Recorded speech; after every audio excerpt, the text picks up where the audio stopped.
Fala, gente, tudo bem? Vamos conversar um pouco sobre a história do Brasil. E começar a falar sobre a história do Brasil é começar a mencionar o chamado período pré-colonial. O período pré-colonial, para alguns historiadores, vai de 1500 a 1530 e para outros de 1500 até 1534, quando a gente tem o processo da estrutura administrativa implementada por Portugal aqui no Brasil, as chamadas capitanias hereditárias. A gente vai trabalhar com este recorte, o primeiro recorte de 1500 a 1530, beleza?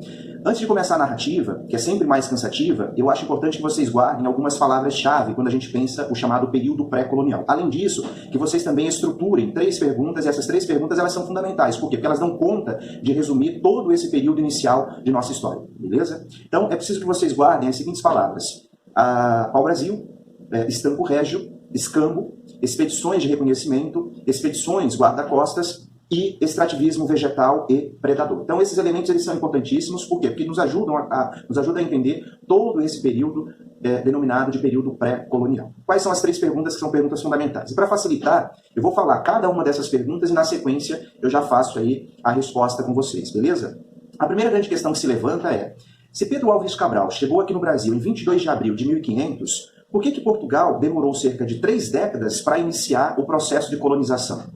Então, de 1500 a 1530, Portugal não demonstrou um interesse efetivo por esse território. Quais teriam sido as motivações? A primeira delas, que a gente pode citar, é que os registros realizados pelo Vaz de Caminha foram registros que não destacaram as riquezas existentes no Brasil. Até pelo fato de que o que se via do litoral eram terras e matas. E é exatamente isso que a gente vai ver nos relatos ou na carta de Pero Vaz de Caminha. E, portanto, é um olhar extremamente eurocêntrico e um olhar que não vai revelar as riquezas que Portugal ambicionava encontrar em territórios como o território brasileiro. Okay? Eu vou fazer a leitura de uma passagem que ela é bastante... ela exemplifica muito bem o olhar do Pero Vaz de Caminha sobre a nossa terra. É uma passagem bem curta, mas a gente consegue perceber, basicamente, este olhar eurocêntrico, este olhar cristão sobre o novo território.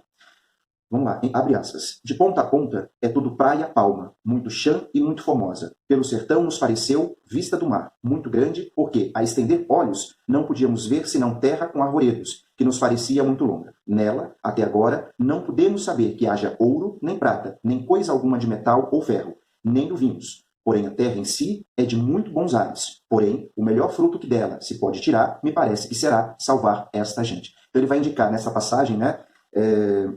Não podemos saber que haja ouro, nem prata, nem coisa alguma de metal ou ferro.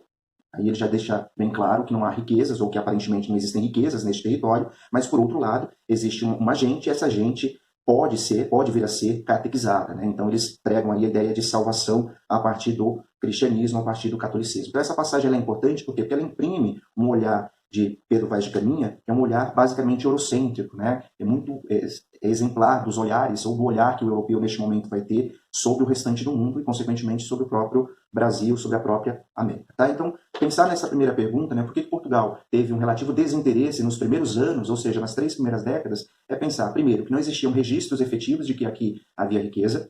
Um outro ponto fundamental é observar que Portugal era uma nação que tinha aproximadamente 1 milhão de habitantes neste período. É um Portugal que, desde o começo do século XV, desenvolvia, estruturava o que a gente chama de grandes navegações. Portugal vai promover o chamado périplo africano, vai dominar parte do Oriente através ali da cidade de Calicut.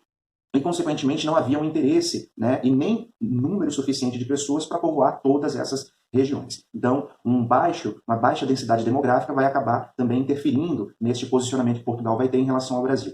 E o ponto que é o ponto fundamental, por que Portugal não vai ter um interesse efetivo nos nossos territórios, ou no nosso território? Porque Portugal, neste momento, ele domina de forma hegemônica, domina de forma quase absoluta o comércio no Oriente. E, claro, a lucratividade que ele extraía daquele comércio com o Oriente era uma lucratividade absurda. E para explorar o Brasil, você precisava montar toda uma estrutura, e isso, claro, ia pesar nos cofres portugueses, e boa parte dos recursos, boa parte dos investimentos no processo, nesse projeto colonizador, Portugal já havia consumido ali na região do Oriente. Tá? Então, pensar esta primeira pergunta é citar esses 3 elementos como elementos fundamentais. Uma outra questão que se levanta não houve um interesse efetivo pela colonização. Beleza, Portugal passou por aqui, deixou o território a ver navios, ou seja, esse território passou a ser escanteado e ninguém mais ouviu falar sobre ele. Não é bem assim. O que a gente vai ter durante esse período pré-colonial? A gente vai ter uma atividade econômica sendo desenvolvida nessa região, que a gente vai chamar de América Portuguesa, né, o que viria a ser o Brasil. E essa atividade econômica é a extração do pau-brasil, né, o extrativismo vegetal, uma atividade extremamente predatória, né, que vai, consequentemente, consumir a Mata Atlântica, basicamente toda a Mata Atlântica. da região, do litoral do Rio Grande do Norte até a região do Rio de Janeiro. Então os caras vão destruir praticamente tudo, vão desmatar praticamente tudo. Tá? Então quando a gente fala de período pré-colonial, é importante a gente destacar esse elemento, que é um elemento econômico, né? A extração do pau-brasil. Então essa seria a segunda pergunta, né? Qual foi o centro da economia brasileira no período pré-colonial? O centro da economia brasileira no período pré-colonial foi o extrativismo vegetal do pau-brasil. E como é que funcionava essa exploração do pau-brasil? Né? Primeiro, o extrativismo vegetal, né, o pau-brasil, pertencia à coroa portuguesa. E, portanto, essa coroa portuguesa, ela tinha em mãos o que a gente chama de estanco régio, o monopólio, ou seja, o monopólio da exploração deste pau-brasil. O que essa coroa portuguesa vai fazer? Ela não está disposta a colocar a mão no bolso e, consequentemente, consumir mais recursos numa aventura exploratória. O que ela faz? Ela vai conceder aos chamados cristãos novos, que são judeus convertidos, a possibilidade de explorarem esse território brasileiro, esse litoral brasileiro. E essa exploração tem a ver, portanto, com o estanco, né? Então a coroa portuguesa autoriza a alguns particulares para que esses particulares pudessem estabelecer o extrativismo do pau-brasil. Mas não pensem que são os portugueses que vão entrar nas matas e vão fazer o desmatamento, vão retirar essa madeira, vão levar para a praia e, consequentemente, depois vão atravessar o oceano, chegar lá na Europa e vão começar a comercializar o pau-brasil por conta da tinta vermelha. Não é bem assim. O que a gente vai ter? A gente vai encontrar uma relação que é a relação de escambo. Né? Os portugueses eles vão ter uma relação, a princípio, amistosa com algumas tribos indígenas. E essa relação amistosa fez com que houvesse entre eles uma troca. Se por um lado havia por parte dos portugueses o interesse sobre o pau-brasil, por outro havia por parte dos indígenas o interesse naqueles produtos que os portugueses traziam de Portugal, traziam lá da Europa. Então como é que funcionava esse escambo?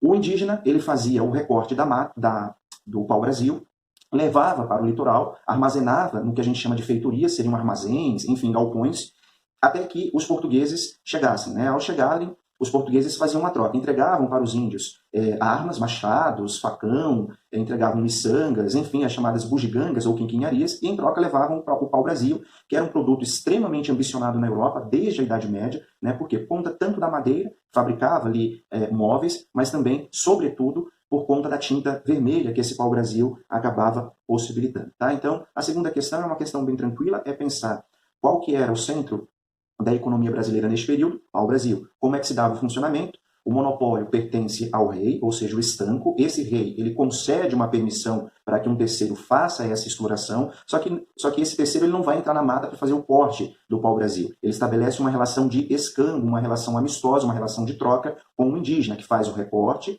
corta este pau-brasil, leva para a feitoria, e a partir dali você tem essa troca propriamente dita. Beleza? Um outro ponto fundamental, uma terceira questão que é fundamental para a gente entender esse período, é quais teriam sido as razões que levaram o então rei Dom João III a mudar de comportamento. Né? Então, a gente teve 3 décadas em que Portugal não teve um interesse efetivo na colonização do Brasil. O que teria levado esses portugueses a mudarem de posicionamento? Né? São vários os motivos, são vários os fatores. Primeiro, que desde 1504, mais ou menos, o litoral brasileiro ele vinha sendo atacado por uma série de corsários, especialmente corsários franceses, piratas, que mantinham relações com outras tribos indígenas, sobretudo as tribos, os tupinambás. Então, havia uma relação amistosa entre franceses e outras tribos estas que os portugueses não tinham contato, não viam eles ali, não os viam como aliados. Então, havia uma ameaça de franceses ou dos franceses no processo de invasão dessa costa brasileira. Um outro ponto fundamental é a gente observar que, nesse mesmo contexto, os espanhóis estão nadando de braçada, significa dizer que os caras estão tendo acesso aos metais preciosos, tanto da região comandada pelos incas, ou habitada até então pelos incas, como também pela região habitada pelos astecas.